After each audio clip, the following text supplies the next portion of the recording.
this is Jenn Wilson with Film Independent. Welcome to the virtual edition of our year-round member screening series, Film Independent Presents. I want to say thank you to the HFPA, who's our lead sponsor.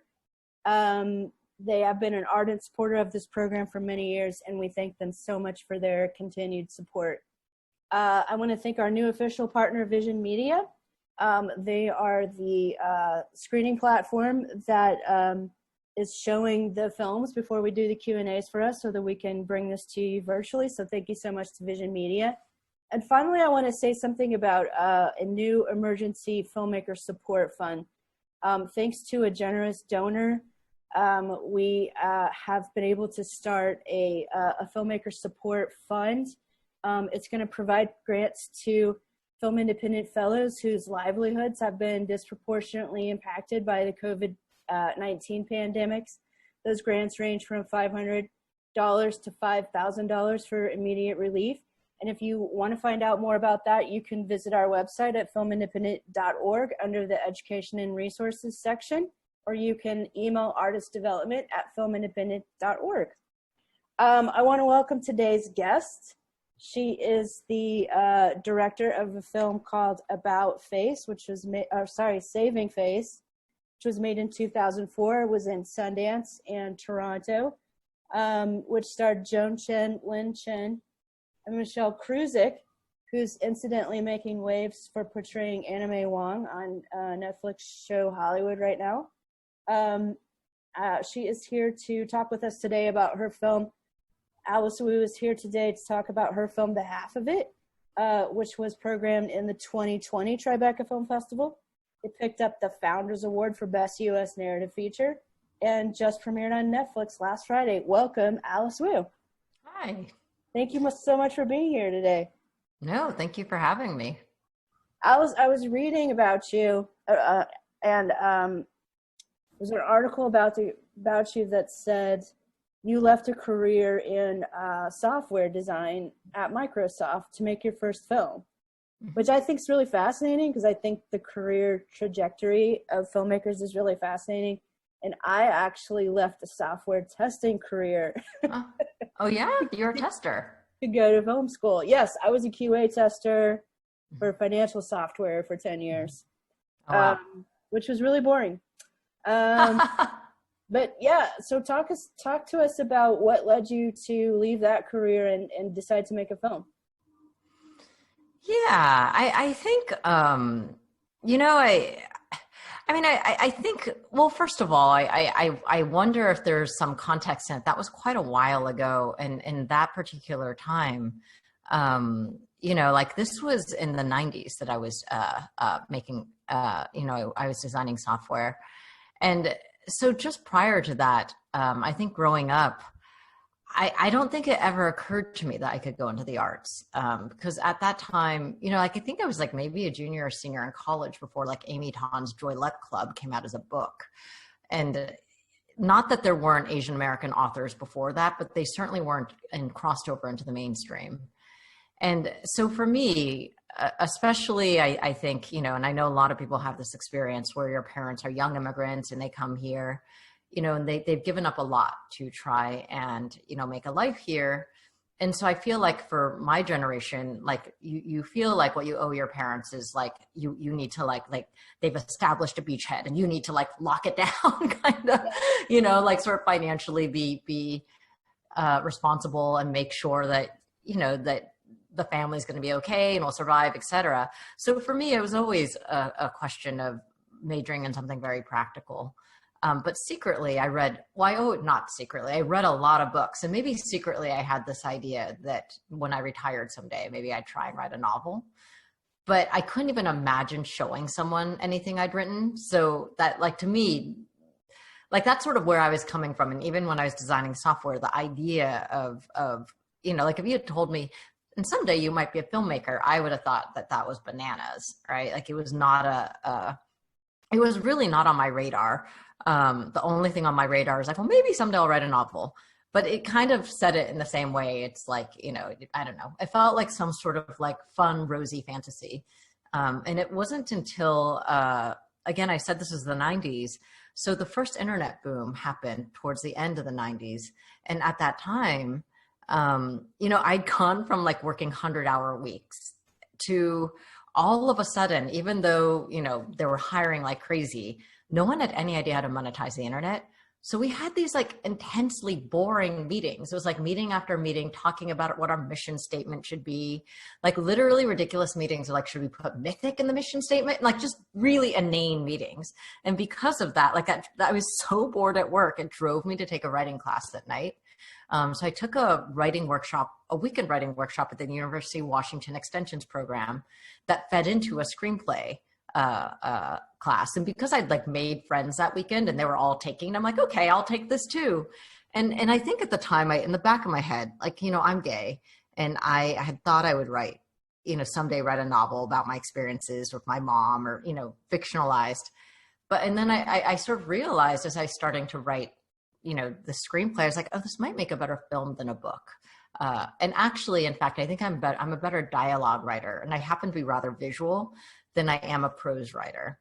So that was just a happy accident that happened. I ended up writing the screenplay. And again, long story very short, because if you want to, you could Google it and read the whole thing. The upshot of it is my instructor was like, this is great. I kind of want to option it. We ended up talking.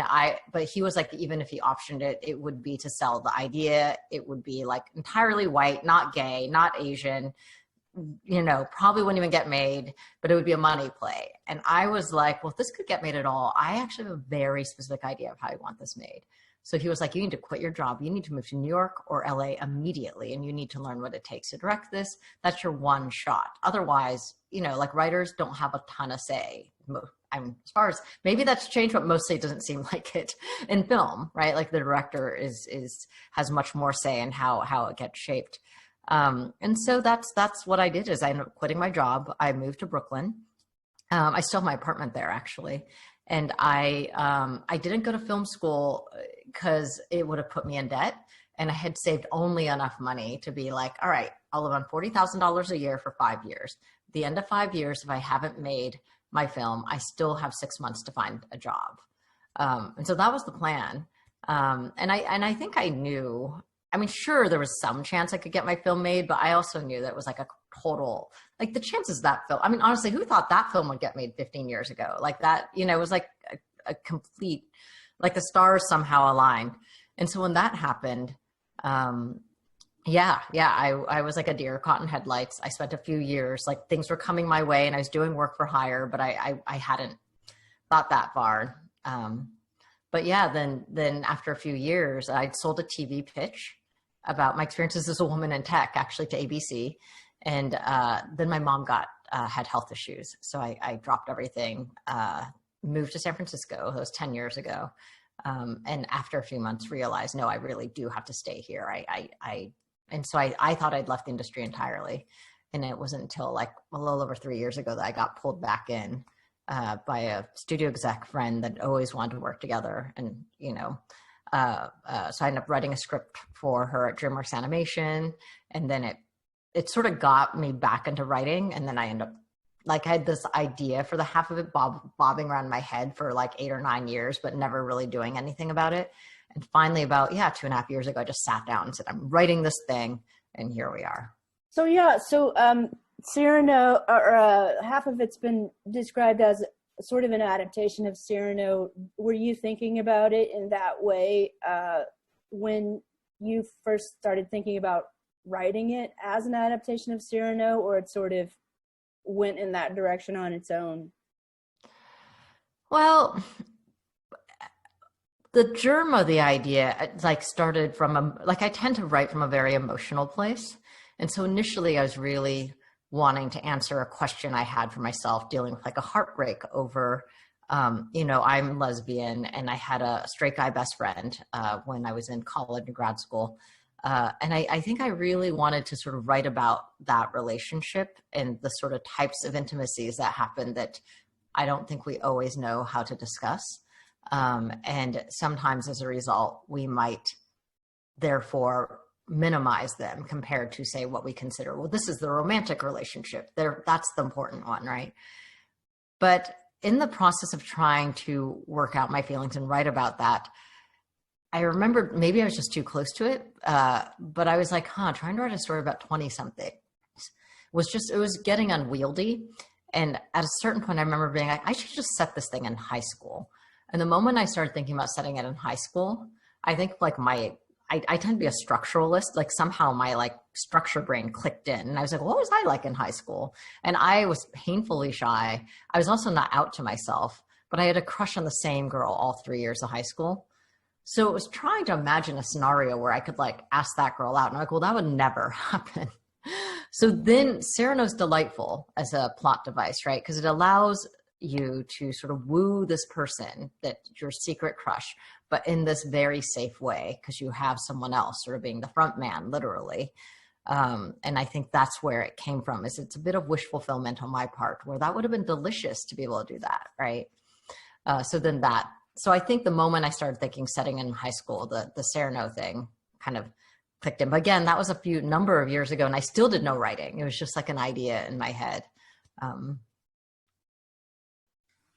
So I thought it's really interesting because I don't know if you're a fan of Roxanne, which was the 1980s adaptation of Cyrano, which I love. But unlike the original Cyrano, it has a happy ending. The original Cyrano doesn't. And I thought that, were you thinking of that when she has the line right at the beginning of, this isn't a love story and nobody's going to end up with who they want to be with? Were you thinking of the original Cyrano and that's how it ends up when you wrote it? No, I wasn't really thinking about Cyrano in that sense. I was just thinking about what would be true and honest and the best journey for my characters. Because to be honest, I start off inspired by Cyrano, but I'm not doing a straight Cyrano. It's like literally midway through it, like sometimes I say it's like a Cyrano meets Pygmalion, but then it kind of goes off in what I hope is kind of a surprising but an authentic direction, right? Because here's three kids, they're 17, right? These are not people who are like, they should be married at the end, right? Even though I sort of jokingly hint at that, where it's like her oblivious boyfriend asks, it's like, which is like a very, like, it's like playing with that trope. But the reality is they're 17 years old. And I felt like the happiest thing for these characters was the fact that each of them, like in their collision with each other, each of them ends up learning something about themselves and getting a piece of themselves that then allows them to take that sort of scary step, like make the bold stroke that then allows them to start the life that we hope that they could have. Because at the start of the film, all three of them are kind of in dead-end lives, right? Like nothing changes. All three of them are leading sort of these like quiet tragedies, right? But because of their collision, each of them actually, like I feel such hope for each of them. And I think that's the happiest thing, rather than these two are now together. And it's like, well, then what? Like in this town, like how, right? Or these two are together. So that's basically, I guess I only use it as an inspiration, but at a certain point my characters take over and they do what I think, they start telling me what they want. So let's talk about your actors, who are amazing in this. Do you want to talk a little bit about how you found each one? What was the process? Did you have an idea in mind for who you wanted for these parts, and was it difficult to cast them? Yes, I think I love my actors so much. Short answer, yes. It's always hard to cast because I'm very specific about what I want, but it's not like I can write it down on a piece of paper and be like, check these boxes. Like I am looking for a specific kind of energy and a specific combination of things that aren't always, they're not quantitative, right? And there's also chemistry between an actor and a director. And so for me, I know with a film like this, like there are a lot of things you can kind of get away with. It's like, like certainly on our budget, there are a bunch of shots I wanted that I couldn't get, right? But I think the audience is forgiving of that because they don't realize that. But I think if this thing is not cast right, I don't have a story. And so I literally, like, I must have looked at like 500 or more people for all three of the roles. And I really wanted to steer clear of names. Like, I really wanted fresh faces. Yeah. And that was also, I mean, there's always like, you know, like I auditioned like every sort of teen boy star you could imagine, or every like Latinx, like who even has slightly a name for Aster. But I ultimately, you know, and I can't even explain it, because it's like, I knew, you know, certainly I knew, for example, for Paul, for Daniel Deemer, I knew that I needed someone who was not, like, I did not want Paul played for a joke. Because when you read the script, you can absolutely imagine this sort of big buffoon that's like the clown, right? And pretty much the vast majority of actors who came in played it that way. Now, granted, I could, you know, give them direction and they'd pull it back.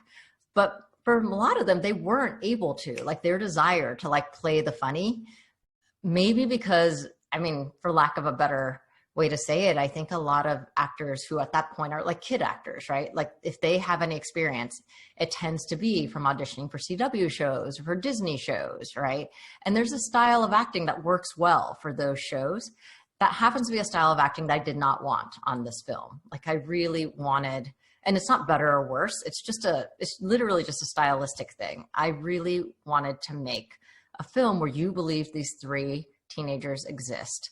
And for me, authenticity matters a great deal. In order to tell the story I wanted to tell, where there would be, you know, I do weave through like some commentary on class and on, being an immigrant, and obviously on sexuality. And in order for those things, I think, to be treated with the respect that they deserve, you literally can't, like, you have to believe these kids are real. These characters are real. So I was really looking for that. And a lot of very fine actors came through, but it was just, and I can't explain it. It's just, sometimes it's like, oh, I see it. Okay. Like, if I see it, then it becomes like, you know, me working with them and us having a lot of, like, once I found them, it was like having a lot of conversations over Skype early on, before they ever came here, and really working through their character and doing these Skype rehearsals. And then when they got here about maybe 10 days, 2 weeks before we were shooting, then doing rehearsals between, Ellie and Paul to like build their relationship. But finding them is like, yeah, I don't know. It's that thing where I feel very, very lucky to have found the people we did. I think I read that your lead, Lea, is a singer as well. Did she sing during the scene where she sings with the guitar? Did she sing her own part for that? She didn't, but not because she can't sing. She's a wonderful singer. But the reality is, because we were on a small budget, we had to record that. I had to get that song written. I needed an original song written. So I was like interviewing, or, auditioning songwriters. So I found one. And then we needed to get it written and the music done before we had our Ellie cast. And it just happened that Joe Pernice wrote this gorgeous song, and it just happened that, so I love Leah's voice. I really love low voices. But of course, the song we had written was in a key that she couldn't sing. And like, so we tried, and it was just in a key that was like not going to work. And if there was enough time, maybe we could have gotten there. But it was one of those things where, and she's a marvelous singer. It's literally like, had I known I had her sooner, I would have written a song to have made that work. But who knew I was going to end up with an Ellie who had such a low voice, right? Like, that's not something that you plan for. Yeah. So I think that the casting decision, I feel like I've watched a lot of teen movies and TV series lately. So just saw Normal People on Hulu, and then we did a Q&A with I'm blanking on it, but it's the teenage abortion drama that's out now. Oh, Never, Rarely, Sometimes, Never, Rarely, Always. Sometimes, Always, yes. And also, all your project and their two projects too have gone with the casting idea of using totally unknown actors, which is great, because I think that when you're watching it, it's easy for you to project yourself onto them, because they're not someone in your mind already. Yep. So That's exactly right. they can be anyone. And with a Yep. project like yours that's talking about LGBTQ issues, it's talking about being the only ethnic minority, maybe the only ethnic minority in the town.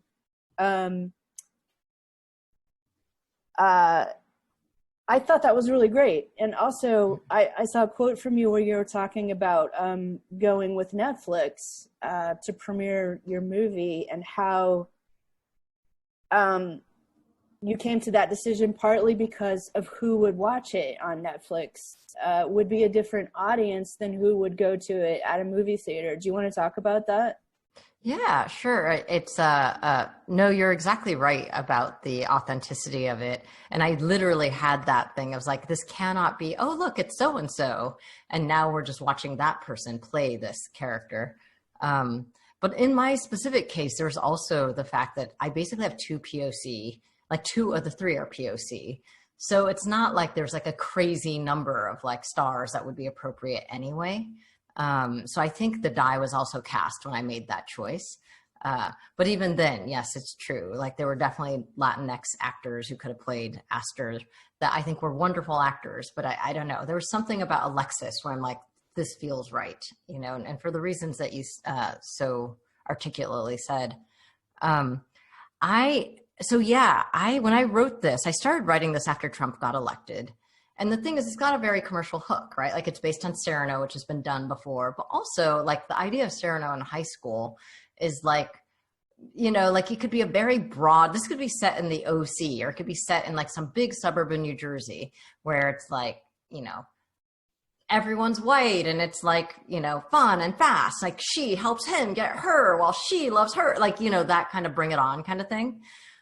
But it's not. It's I really wanted to do just maybe have a slightly more mature take on the film, and very specifically because, you know, Trump had been elected. I was, like many people, really just devastated because I think I just unconsciously, maybe because of my life, like I came out to myself when I was 19, and then every year my life felt like it was getting better because every year it seemed like there'd be some new gay milestone, right?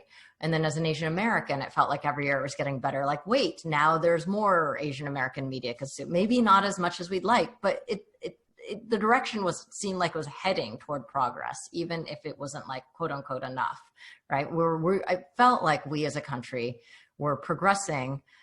Even though, of course, you know, like I always say, of course there's sexism and racism and xenophobia and transphobia. And honestly, I have all those attitudes still, even though I'm an Asian dyke, right? Like I still have moments when something appears in my head. I'm like, oh, you know, and I think that's just inevitable if you're American. Like if you grow up in this country, you've been imbued with these attitudes, and it's just a constant process of being aware and then wanting to work on them, which I think is all I can ever ask anyone to do. And so I just assume we all thought, though, that this was good. And to have this moment where Trump gets elected, and it just felt like sections of the country were like, no, we don't hold that as a value. You know, like we don't necessarily feel like we need to work on that. It just was surprising. And I guess it just made me wonder, what is my country? Like you know, and it felt like everyone, and now it's even more so, everyone's like in their separate corners pointing fingers at each other, right? And I think that made me really have this moment of like, do I think people in like quote unquote red states, do I think they're bad? And I guess I don't want to believe, I fundamentally believe most people are good, you know, or at least we're born good, and given the resources that we'll choose to do the right thing.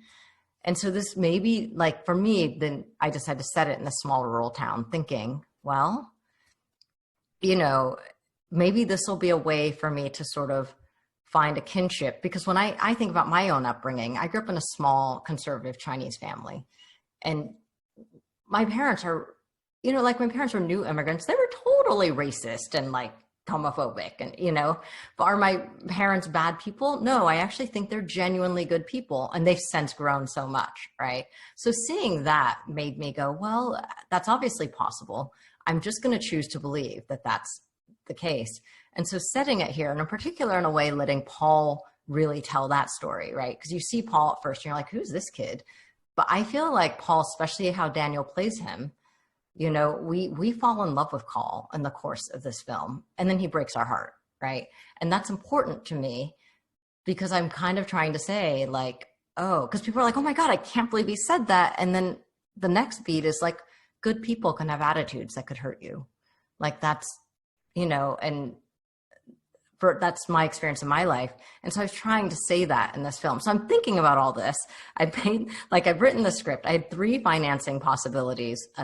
2 would have meant like specialty theatrical or going festivals to sell to specialty theatrical. And there's Netflix. And the head of the Netflix division took me out to dinner and was like, why did you write this?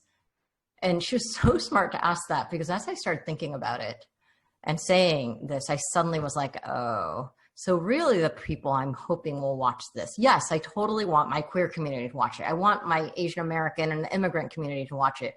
But also I really want people who maybe come from towns that are, you know, more conservative. And Netflix is the best game in town in reaching those people, at least right now, you know, and that division was like, we will make sure those people see it. Like, and it was just when she said that's why I went with them. And I will say I know every filmmaker says this, but I do actually have to echo this. They have been amazing creative partners. They really do want you to make your film. Like they'll give their opinions always, but as long as you stay on budget, they're like, okay, you know, like and they were also incredibly supportive. As it turned out, they really were supportive of, you know, what I wanted to make. And by the time we got to the release, they've been really amazing at like, you know, backing this film that has like no stars. I'm not well known, and like wanting to get the word out. So yeah, you were, I think you made the Netflix top 10 this week in your premiere week, right? Yeah, I don't fully know I know people keep sending me these texts and I'm like, that sounds great, right? But then I'm also like, or is every film supposed to be in the top 10 on their first weekend? Like, I don't know. So I'm the wrong person to ask about, but it seems good. It seems like people are really, word of mouth is getting out. So as a person who made queer films about 15 years apart, what do you think are the differences between when you made your first queer film and now making this one? Oh, wow. What a good question. You know, I mean, it's hard for me to tell entirely from this because I basically left the industry for 10 years in the middle. So it's like I have 2 data points, right? And that first film was already so kind of like, I mean, it just seemed like, I don't think I fully realized how crazy it was what I wanted to do until that film got made. And then I realized like, wow, that really, you know, I mean, I knew it was nuts, but I thought it was nuts more on a personal level, you know, and it wasn't until after that I saw like, well, this is what the industry generally does. I'm like, wow, that is nuts that I was so stubborn and insistent about getting that made that way. I think this time around, maybe because I just own the fact that I'm stubborn, you know, like I don't know that I'm no different than I was 15 years ago. I think the difference now is that, well, 2 things. One is if anyone's already seen my previous work, they know what they're getting. It's not like they already know that they're not going to be able to say, can you make this character white? They already know I'm going to say no, right? Like, so maybe that's why but I didn't experience that at all this time. Like that project, Saving Face, it was just a constant, like, more people will see it. Can we make the love interest white? Can we do this? Can we do that? You know? And I was like, no, here, I didn't get any of that. Now, I think I have to imagine a lot of that is because of things like people before me, you know, like Crazy Rich Asians hadn't come out yet at the point I went with Netflix, but it was about to come out in like a couple of months, right? And I think that made a difference. The Farewell, you know, like these are all things. But even earlier than that, I think just the existence of streamers really opened up like the amount of access or the, you know, it just made it possible where someone who has a very specific voice could get something out there, because it doesn't have to be one of the 15 movies that they decide to put in theaters or something, or one of the 40 movies, like you just have so much more, so many more outlets. Yeah. One of my favorite things about this film is how the male character has a character arc about being homophobic and then understanding, but also who's also an ally, an ally for women and an ally for gay people. Was that something that was that important to you to put in the script, or is that just sort of how it turned out? Because I feel like, I want to say we need more films like that, but I also don't want characters like that thrown in to where it feels really fake. This felt really natural, that he wasn't thinking, oh, I need to be an ally. He just became that because he loved her. Yep. That's exactly right. Yeah. I hate anything that smells of like, here's the message, or I feel like, and in fact, probably one of the biggest debate points is that people would be like, oh my God, when Paul says that thing, this is in the script, like with the script, when he's just like, it's a sin, or like, you're going to hell. That just seems too harsh. And I was like, yeah, I know it hits you and it's a shock. But that's kind of my point of making, like, that's one of the major things I wanted in this. And I think the thing is, most of us with our attitudes that we grow up with, we don't really just change them because we're just sitting around thinking about it logically, right? I think what causes us to change something that we grew up with is because someone we care about, because of love, like we suddenly realize that someone we care about is going to be deeply hurt by something we've already said or that we could say, and we wrestle with that, right? Like, I think that's, for the most part, as far as I can tell, that seems to be why people make changes. And I wanted to show that where these two, like Paul and Ellie, like their relationship grows so organically and it's so real.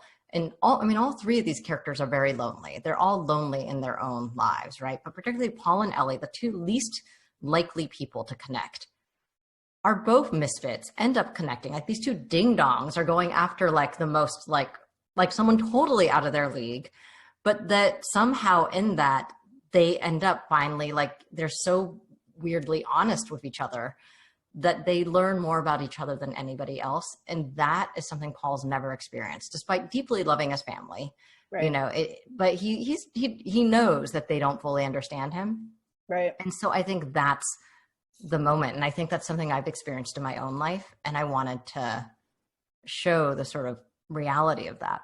I think that his character was in such an organic way. He was such a great example of what it means to use your privilege to help somebody who's underprivileged. The kids that keep driving by and using the racial slur against her, and him just being like, what the hell, man? Like, that's, stop. Yeah. Because I think sometimes people don't always know what you mean when, what it means to use the privilege that you have to help somebody who doesn't. And when I think is so interesting about a character like Paul is he doesn't have any of that language. Like, he's not someone being like, I should become an ally. Like, there's just something essentially good about him. Right. And I guess I actually have a fair amount of patience for people saying things that maybe would be viewed as like, oh, that's, racist or that's homophobic, if I think the person is actually not trying to be an asshole. Like, it's just, because frankly, I say stupid shit all the time, like, I'm always trying and I'm always working on it, but I don't know. I think we're all flawed, right? The question is, do you care enough about your fellow humans that you want to try and understand them? And the essential quality of Paul is Paul wants to connect. Like, he's so guileless. Like, he's there asking her questions about, like, why are you, like, really, honestly, totally fair questions. Like, you guys seem miserable here. Why aren't you moving? Right? No one has ever, like, and Ellie takes great umbrage at this, but that just shows the sort of, like, he's wanting to connect. And the question he's asking is it shows like Paul's the most emotionally intelligent character in this film, despite not having the sophistication of language. And I think that's important to see. And then it allows him to, just by being a decent human, he ends up being an ally. But he's not doing it because he feels like this is what I should do now, you know? Right. All right. I forgot to say that people could ask questions in my intro, so I don't think we got very many. I apologize, audience. Let's see what we got. Okay, one was talking about the casting process, which she did. Oh, Paul goes from homophobic to ally. But it was so quick. Do you want to talk about writing someone's transition from homophobe to ally? Well, so here's the thing. A lot of the stuff happens off because there's like a montage sequence. So a lot of it is like, you imagine like 4 months have passed in between, right? Like the beats where we're sort of seeing a whole song and we're seeing a montage and we're seeing how lonely, like Paul says that. And then we basically have the sequence where you see like all three alone, despite surrounded by people, right? And it really is like hell as other people, where all of them are surrounded by the people that they had at the beginning of the film, but they're lonelier than ever because now they don't have the connection with each other. Now it's true, I could then also decide, let's write some speeches where people talk about things, right? But I bet you if I did that, you'd be like, why is this so fucking dragging right now, right? Like, so on some level, audiences are a lot faster and smarter than we think they are. Like in the sense that the moment anything drags, people start to be like, what? I'm ahead of you. I already know what's happening, right? So this is the thing. It's like, for me, everything happens. Like we see their loneliness, but the scene between Paul and the dad is so critical. It's one of my favorite scenes where he comes in, he drops the meat off, and you realize that like almost sort of behind Ellie's back, once a month, he apparently comes and drops off meat for the dad. And the dad finally asks him, right? And these two men who both are, you know, neither of them feels like they are good at talking, right? For different reasons. These two men somehow manage to have the most profound connection, even though it's not really verbal. You know, like there's this moment where the dad sees Paul's pain and Paul sort of sees the dad's pain, and that the dad finally ends up saying this whole monologue in Mandarin. And in a way, it's almost like Cyrano, it's safe for him because he knows Paul doesn't understand the exact words he's saying. Like he himself can't even. He's never said this to Ellie. He's never said this to anyone. And he's never even really voiced it for himself. This is the first time he's saying these words for himself, right?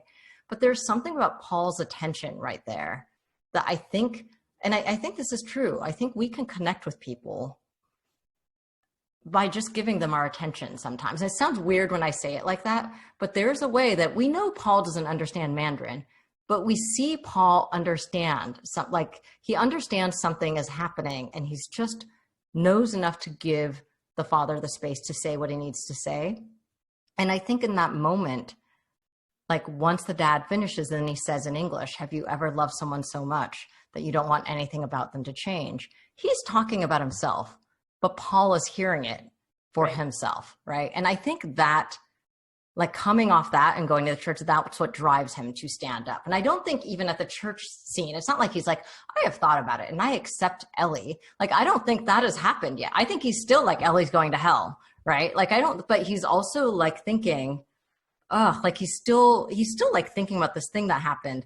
And what it is watching his friend, like this person he care about, like basically he basically in front of the entire church, like being embarrassed, like he sees his friend like in this terrible situation. It's like without thinking, he gets up. It's like throwing the rock at the bullies, right? Like that is Paul. Like he stands up, and then now that he's just like somehow he ends up saying this thing that he's discovering as he's saying it, right? And for me, it's like we're watching it happen. But I feel like the previous few months, we understand like how there might be time. Like we see him like Googling, you know, how do you know if you're a gay, right? Like he's still like, he's trying to figure it out. And so I feel like that to me, do I think this is like the most, I spend tons of detail on exactly how that process happens? No. but I also don't think the story needs like a ton of that. Then if this were like a mini series, sure, then, but I have 100 minutes to tell this story. I think it's more important that we get to the stronger emotional beats. So for you, having taken the hiatus between projects that you took, what's next for you? Are you working on something else currently, or so this is the funny thing. I've never really been someone who feels like I am a filmmaker and I'm going to just make a film. Like, the reality is at this moment, and if I suddenly was like, I just want to make a film, there are things that come up where I could do that, but I've never been that. I don't know. For me, I'm very project specific. If there's not a project I love, like, the world doesn't owe me a film. I don't feel like there's so much good content out there. If I never made another film, it would be fine. Like, the world would be fine.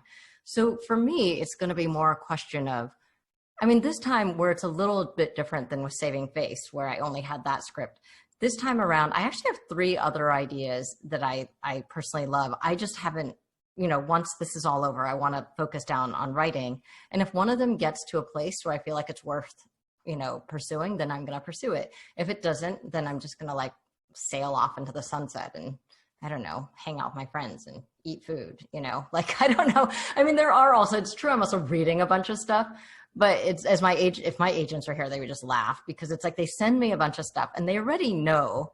Like, I was actually had this conversation with one of my agents where I momentarily had this like fear of like, is this going to be like, if I don't manage to, what if I don't manage to write something fast enough?